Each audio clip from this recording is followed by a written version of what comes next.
I'm George Galloway, and I present Kalima Horra on Al Mayadeen television. Here we are in London. I speak my words freely, either in Parliament, on television, here on the streets of London. Kalima Horra means free word. That's what I speak. So Kalima Horra is a two-way conversation. Check it out on Al Mayadeen television.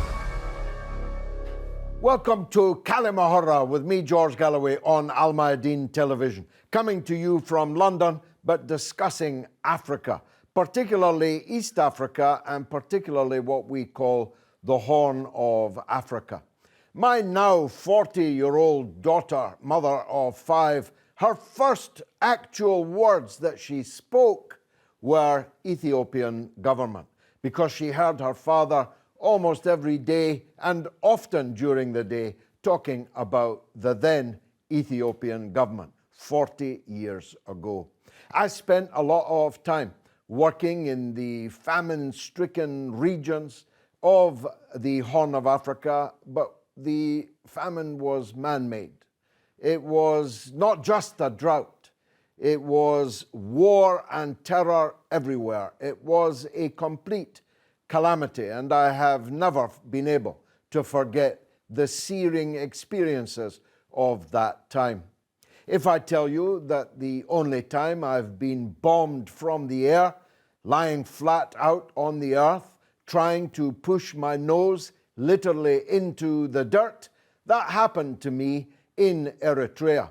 The aircraft dropping the bombs then was a Soviet aircraft, but the bombs were American bombs, as we could later see from the fragments which tore into the civilians all around me. I watched as 2 children died on a table, and ITN, the British television crew, filmed it at the time. I called those bombs at the time vodka cola bombs, because they were a product of the shifting allegiances of the then 2 superpowers in the world.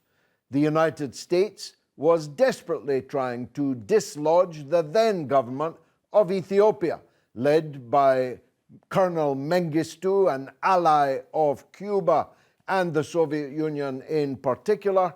America, and I'm not making this up, China, were supporting the TPLF, the Tigray People's Liberation Front, on the principle that my enemy's enemy is my friend, no doubt, as the TPLF then, though not now, were Maoists. They supported the revolutionary line of Chairman Mao Zedong, although when the Albanian dictator Enver Hoxha broke with China, rather foolishly you might think, they followed the line of Enver Hoxha, thus becoming the only pro-Albanian armed outfit operating anywhere on the African continent. There is a new scramble for Africa going on, and the Horn of Africa is far from immune to that scramble. Just like in the 19th century when the big powers were scrambling for colonies in the continent of Africa, now in the 21st century, they're scrambling for influence, for invisible control, or scarcely visible control in one country after another throughout the great continent. Because, hey, it turns out Africa isn't poor after all, it's vastly rich, and vastly rich in many of the raw materials and commodities that people in the West desperately need. The United States has formed a whole new AFRICOM, the African Command of American military power. France is trying to reconquer some of its previous colonies. The British are, even the Belgians are in there, though they were the most bloody and most disastrous of all of the European colonial powers. Let's focus for a minute on Ethiopia. Once again, Russia is supporting the Ethiopian government, which is now supported by its former foe in Eritrea. China is also supporting the Ethiopian government, and the United States is once again supporting the former Maoists of the TPLF. I saw in Bloomberg News a call for the American army to occupy Ethiopia in order to stabilize the situation. What could possibly go wrong? It's as if they haven't seen the movie Black Hawk Down. Which brings me to Somalia, where, of course, all the big powers and some new powers from the Middle East are deeply involved in trying to gain control of events in Somalia. Then there's the coup d'etat in Sudan, where the civilian government has been swept away in yet another military coup. The Americans say they were not told about the coup, that they are against the coup, although it happened the day after one of their most senior officials from the State Department was actually there meeting the new coup leader in Sudan. Sudan, of course, vitally affects events in Egypt, and luckily we have a very great expert on events in Egypt, indeed the whole region, with us today, and a man from the region whose knowledge is second to none. So as always, I'm just the enthusiastic amateur. Let me introduce our guests, the distinguished experts. First of all, Dr. Abdallah Hamoudah is a writer and journalist. He's an Egyptian academic and an analyst of the Middle East and Africa, and a member of the prestigious Royal Institute for International Affairs at Chatham House in London. Doctor, welcome back to the show. How was my summary of events there? Did I get anything wrong? You get it right, actually. You hit the nail on the head. The situation is turbulent in the whole region. Ethiopia is the last addition, just competing with what happened in the Sudan lately. Egypt feels uneasy about what is going on in the Horn of Africa because it brings about an unpredictable course of events. People say that the Egyptians are happy that Ethiopia is going through a difficult time. This is not necessarily right. The Egyptian people feel that uncertainty in Ethiopia could be harmful to Egypt, and feel also that what Abiy Ahmed tried to sell the Ethiopian by going about the dam in the way he got and creating friction with both Sudan and Egypt as a national project to unify the country. But the advent of his election with no participation from the opposition and his winning by 90% of the vote. Egyptians are familiar with these kind of votes. Of course, but in the case of Ethiopia, it is a joke. And it has brought about what we have seen right now. And actually, we feel very sorry for the Ethiopian people. That's a good point. I mean, some things never change. And one of the things that never changes is the enormous suffering of the ordinary people, some of the poorest people on earth, in the midst of this swirl of geopolitics and war. Yes, absolutely right. People in Egypt, when they see what is happening now, they say that even nature failed Abiy Ahmed by the huge rainfall in the season, which made the water override the dam and bring lots of water to both Sudan and Egypt. And now his failure to resolve the problem of weaving together that great mosaic of ethnicity, nationality, religion, culture in the whole country of Ethiopia, and his falling into the trap of the internal politics because he has focused on the geopolitics, and everyone from the superpowers or the great powers in the world today try to use him to their own advantage, not necessarily to his country's advantage. What do you think is the present United States role in all these affairs? In Egypt, they see the United States position as trying to appear to be helping Egypt, but in the same time trying to coerce Egypt into resolving the problem of the Renaissance Dam within the context of supplying Israel with water. And no one in Egypt talks about that, because no government in Egypt, whatever, can do that and remain in power for one day. The Egyptian people will never accept it, and I think the present government is aware of that. And lastly, for the moment, what's the United States' role in the coup in the Sudan? The movement for change and reform, they will not acquiesce to the American wish or pressure to normalize relation with the Sudan. And the civilian government has accepted it with a pinch of salt in order to continue with reforms and get their name, the country's name off the terror list and of the kind of boycott from the international financial institutions controlled by the United States, of course. But the people who really don't have any qualm about normalizing with Israel are the army. And America is happy to have a dictator at her own side rather than have someone to discuss. They don't want friends, they want subservience.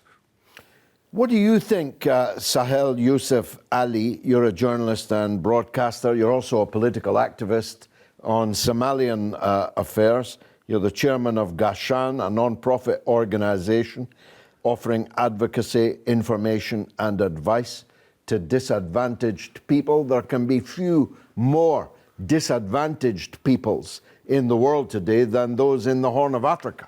Thank you, George. Really, there are so many disadvantaged people in the southern hemisphere and also in northern hemisphere. Those who fled their countries and came into what they thought was a heaven, but turned out to be El Dorado, a fictitious country where the wealth is supposed to be, like Western Europe. There are more disadvantaged people everywhere you go. At the moment, as you discussed it clearly in this situation in the Horn of Africa, Ethiopia is at war with itself. Somalia have many times came to the edge and was about to go back into the situations of the 1990s when the civil war broke out and the country's military disintegrated along tribal lines. And you have seen what is happening in Sudan and what might happen in other countries in the region. All this is an indication that we are not fighting these wars ourselves. Other people are fighting their wars over us. And mainly these powerful nations, like United States and others, are now responsible for this increased instability in the region.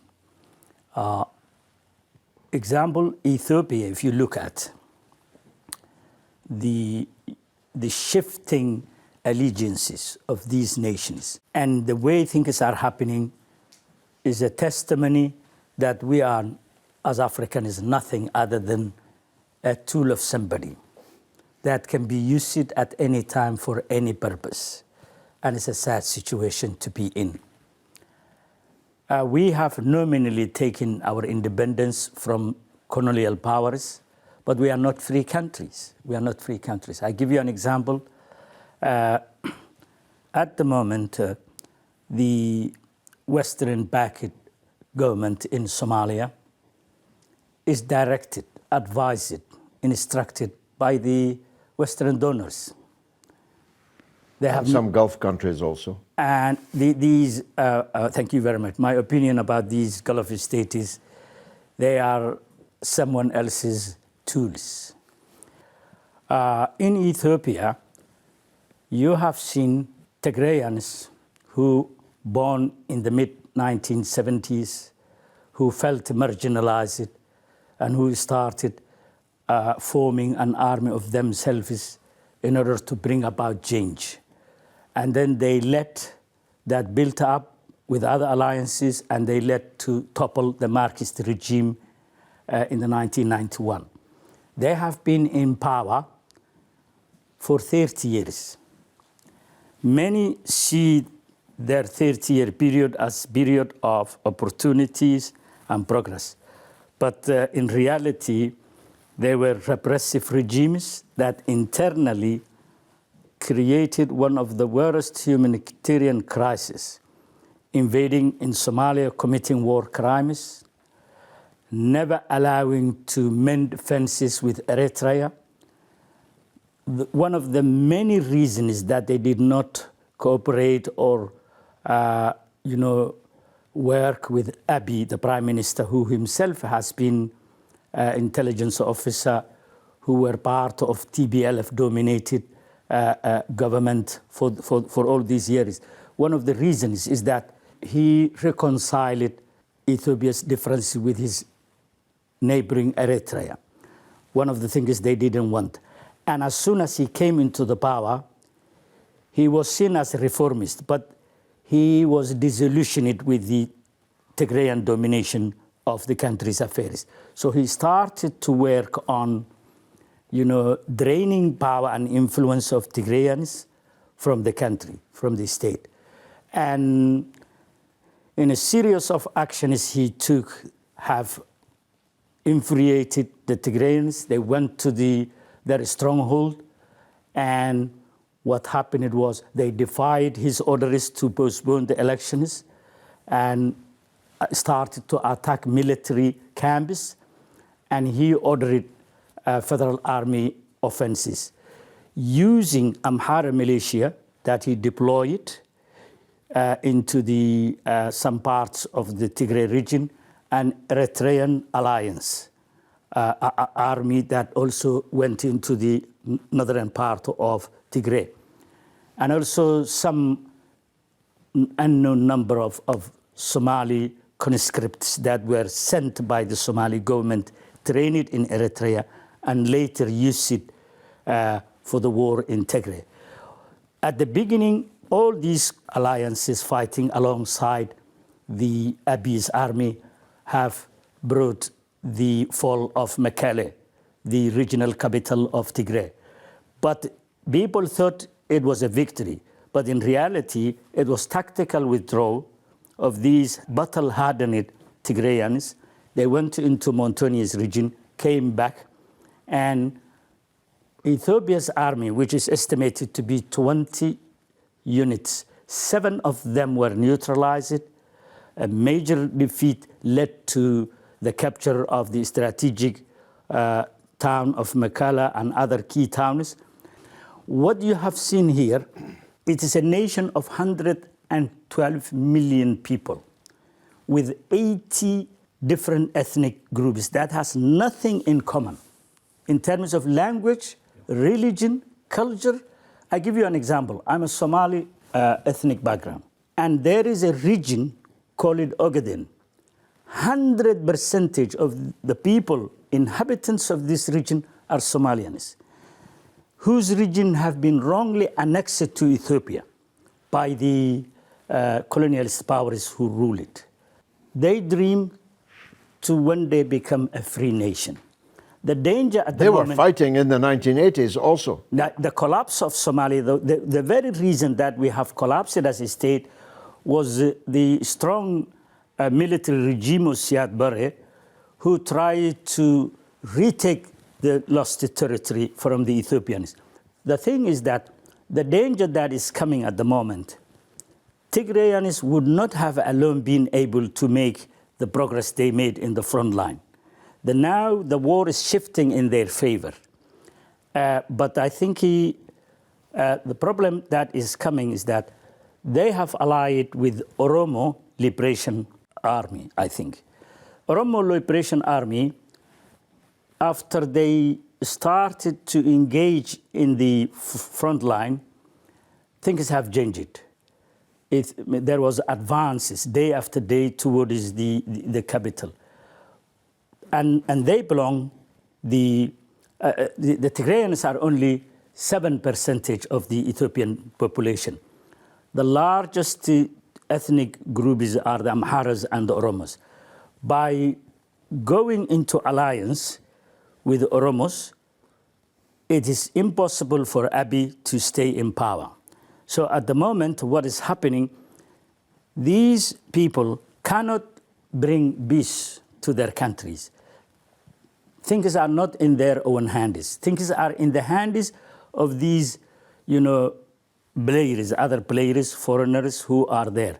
The United States, the Russians you mentioned, the Chinese, the Gulf states that have taken the last 15 years a role to act like superpowers and engage every activity in the region.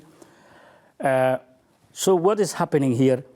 People who look at the continent from outside and inside, we are worried about the fall of Ethiopia and what might come out. I think the alliance between Tigrayans, if they ever have chance to get back into power, with Oromos, would be a great factor that brings this region to its knees. Well, I told you that it was complicated, and yet it's actually quite simple. The big powers that did so much to hold Africa back so they could loot it in the 19th and even much of the 20th century are still at their games. And they can always rely on sectarian division, on people's failure to recognize their national consciousness and their national interest rather than their own sectional one.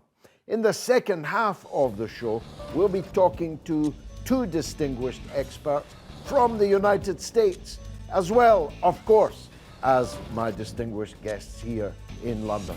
So stay tuned for the second part of Kalima Horra.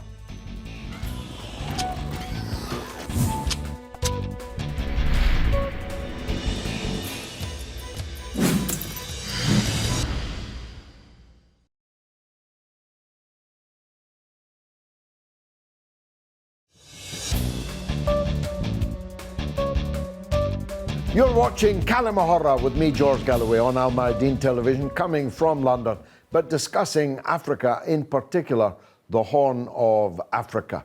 We heard from two experienced and very wise Africans in the first half of the show. Let's see what we can put together by way of international perspective. Professor Alex de Waal from Boston in the United States is British but living and teaching in the US.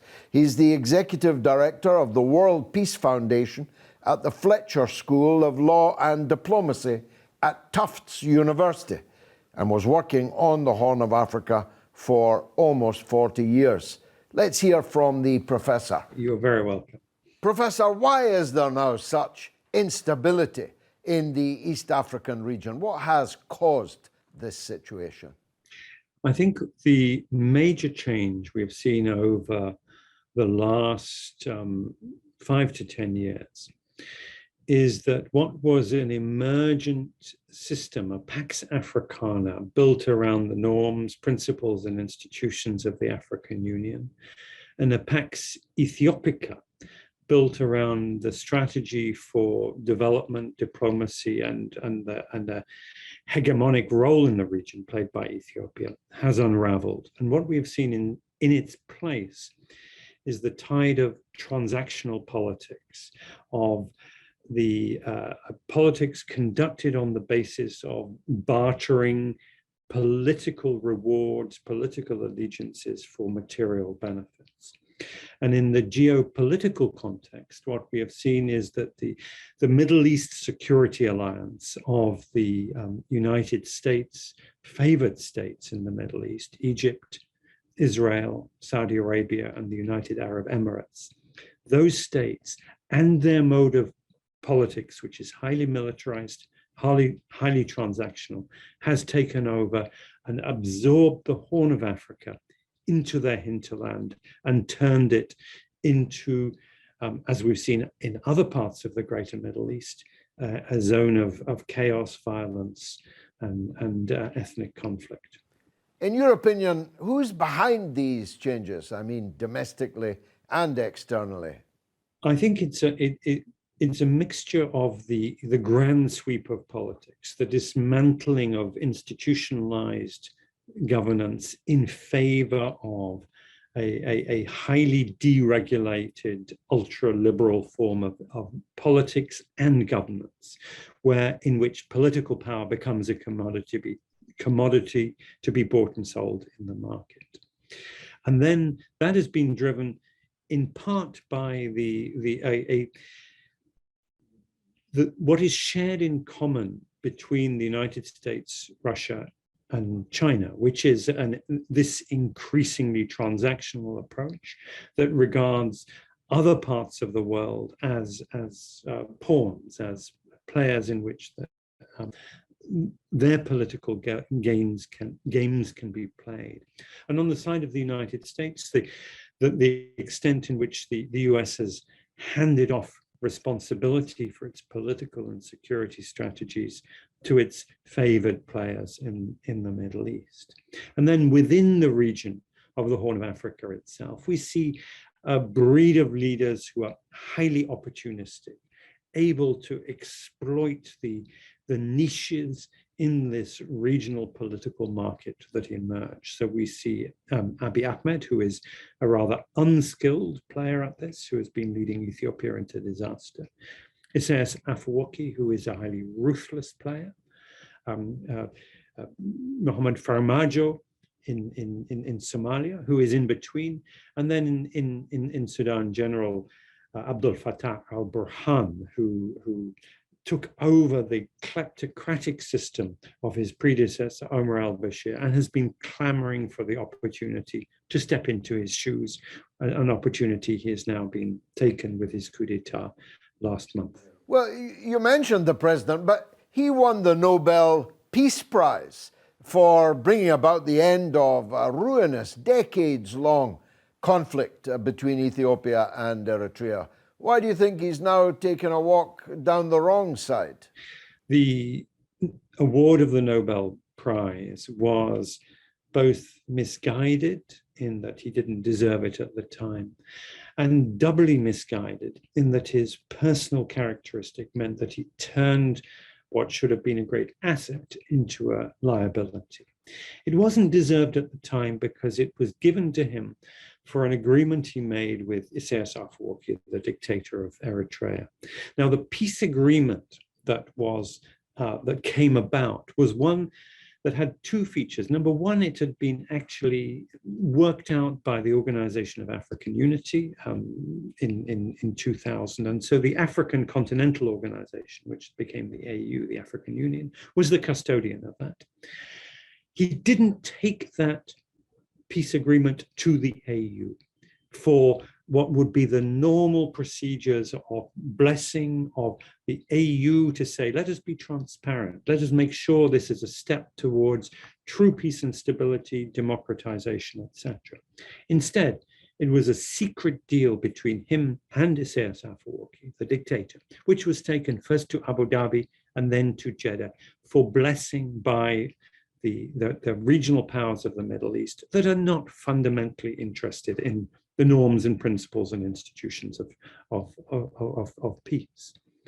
And then Abiy himself took this as a blessing, took this as the ultimate sort of secular sainthood, and refused to enter or to continue negotiations with his internal political adversaries and rivals, and instead thought that his word was now a form of holy writ, and he has had this vision himself as being chosen by God to be the next king of Ethiopia. And so that fed his ego, fed his hubris, and fed his sadly all too predictable leadership of Ethiopia into the abyss of war and destruction. Professor, let me raise what is the $64,000 question, as we used to call it, when 64,000 was a lot of dollars. Is the United States behind the TPLF? There is a highly sophisticated, very energetic media campaign by the Ethiopia government to say that the United States is taking a side against Ethiopia in this war. And frankly, it's nonsense. I don't have any remit for the US government. I think it makes a lot of mistakes. I think on this case, it has actually been pretty balanced.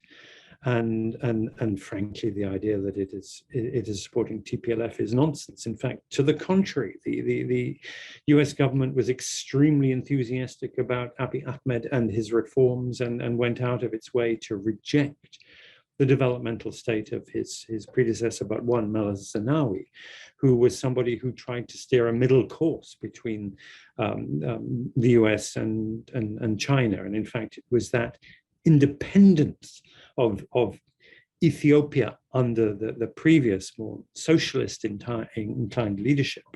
The United States, in fact, embraced Abiy Ahmed as a progressive, capitalist-leaning, pro-Western leader when he came to power. It was, in fact, more distrustful of his predecessors, and especially Meles Zenawi, who died some few years ago, who had deliberately tried to distance the Ethiopian political and developmental strategy from the American sphere. Dr. Abdallah, what did you think of that Anglo-American perspective? I think the United States and the United Kingdom, they have some kind of thread which connected them together. Chains, I'd call it, rather than a thread, but go on. Well, the Americans don't see it as a chain, actually. Probably the British side sees it as a chain, but the Americans see it as a thread. Yeah. And they act together in a way that can maximize the return for them at the expense of other competition. But at the same time, they stumble. They cannot play safe all the time.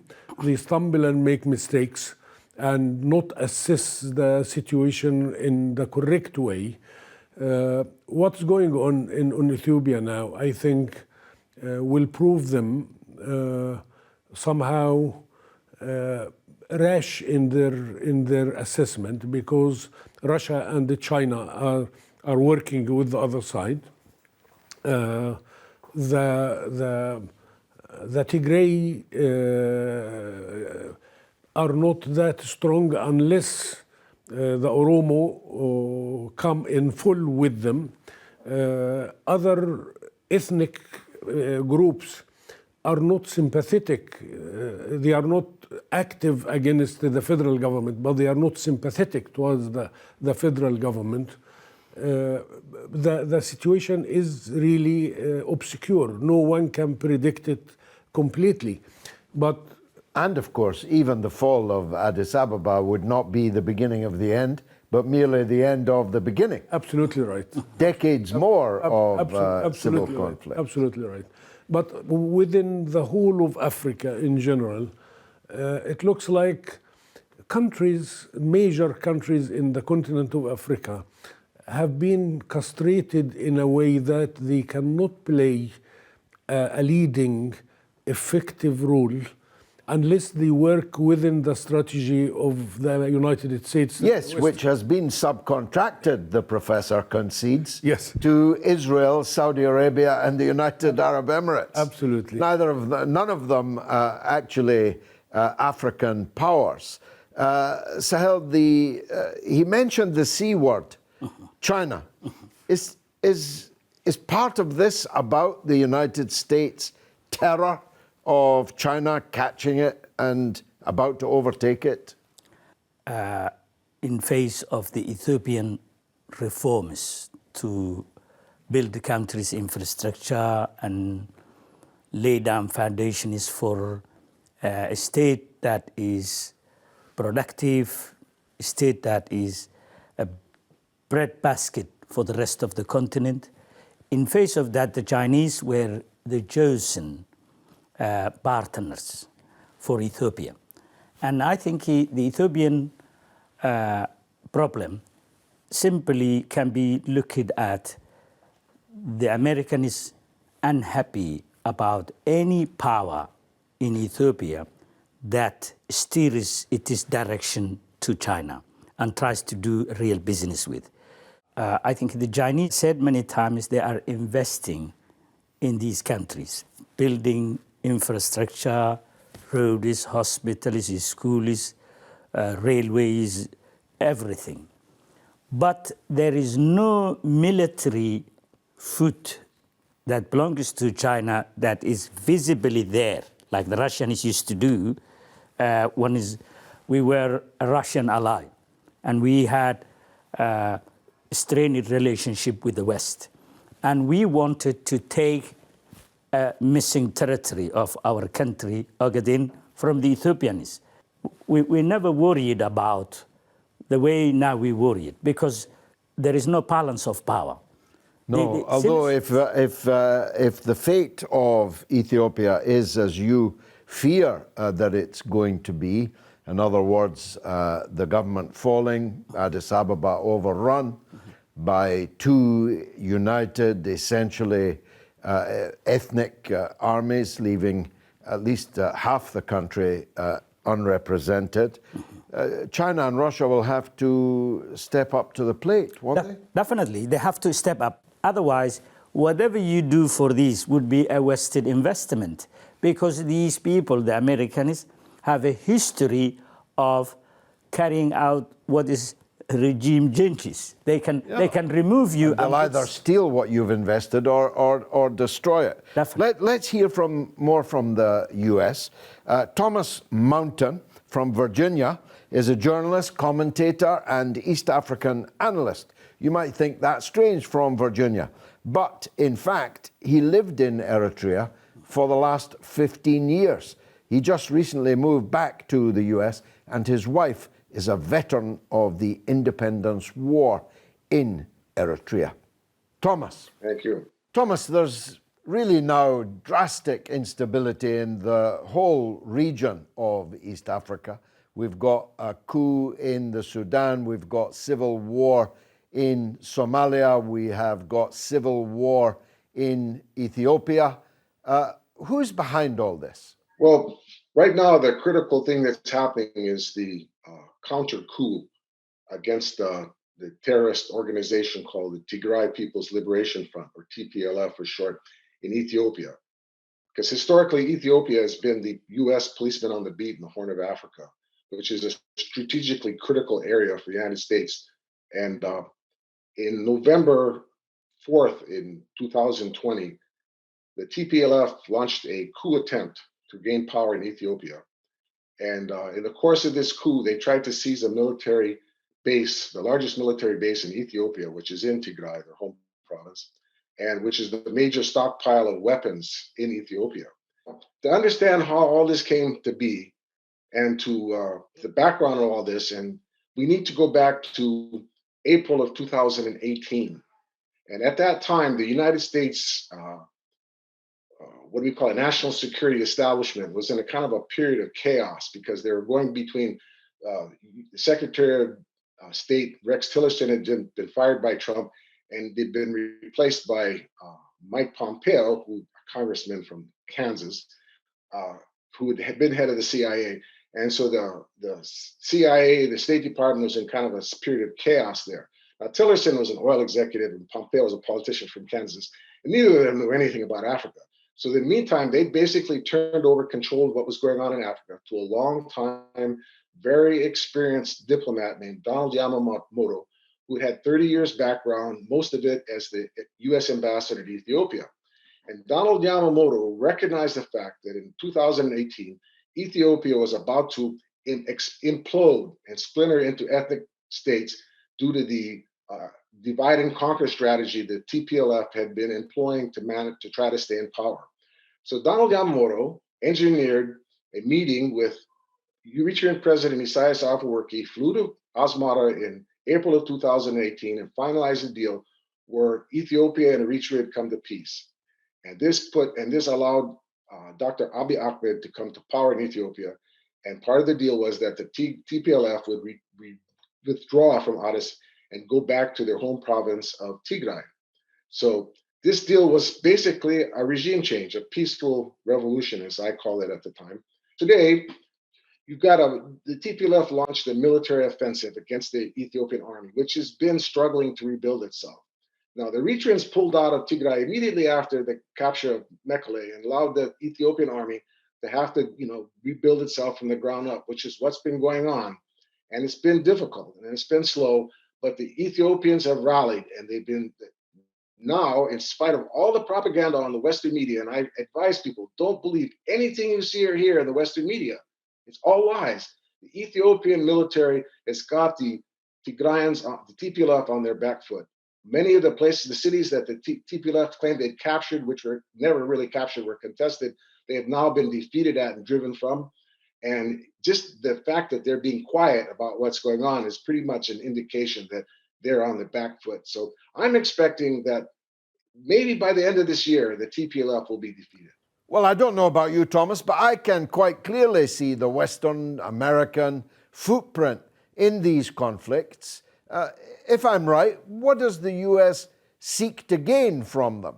Why is the U.S., the national security establishment in the United States supporting the TPLF? Because they have been. The CIA has been giving them satellite imagery, where to attack. They've been providing support to them directly, political support through their allies within the human rights movements I call the human rights mob at Human Rights Watch and Amnesty International, and the national security establishment plants that they have in the UN. They've been providing cover for the TPLF. Now, TPLF is supported by the US because Dr. Abiy has made it very clear that he is going to move Ethiopia in the same direction Eritrea is at. That he just won this massive electoral victory. 85% of the people voted for him. The Ethiopian people want Abiy to transform their country from the desperately poor, famine, and disease-ridden country it's been, war-torn country it's been, into a modern society. So Abiy Ahmed has pledged to make Ethiopia self-sufficient in food, self-sufficient in energy, and politically independent. And this is a threat not only to the United States, but to the EU. So, and one of the planks of Abiy Ahmed's electoral platform was he was going to nationalize all the land in Ethiopia. Now, this has been said to be done before in Ethiopia, but this is a threat to the investment particularly the European Union. You see, the EU is dependent upon sucking the blood of Africa to maintain the high standard of living of their people. They've been pretty much, they can't control, they can't super exploit Latin America and Asia like they used to. The only place they can literally loot and plunder is in Africa. For example, Anglo-American Gold has been running one of the biggest gold mines in Africa and Tanzania, and they only pay Tanzania a 4% royalty. Now, Eritrea gets a 40% royalty for their gold mines. Now, if Europe has to start paying a fair share of the exploitation they're doing in Africa, they're not going to be able to continue to maintain the high standard of living, the social security and the education and the medical care that they provide to their people. And they're already facing discontent in Europe.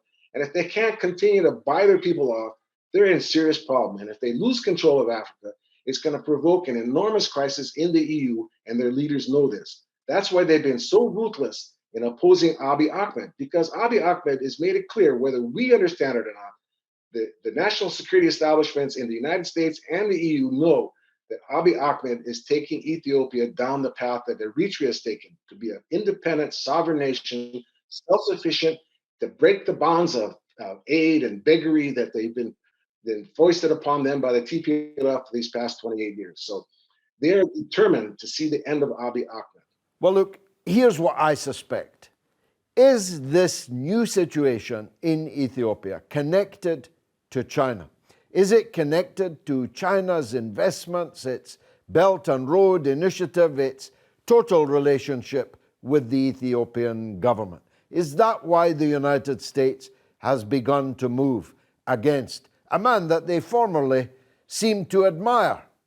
Well, China is about to start a new major gas pipeline from the Ethiopian region of Ogaden. And China does have a lot of investments in Ethiopia. And China and Russia has been protecting Ethiopia in the Security Council.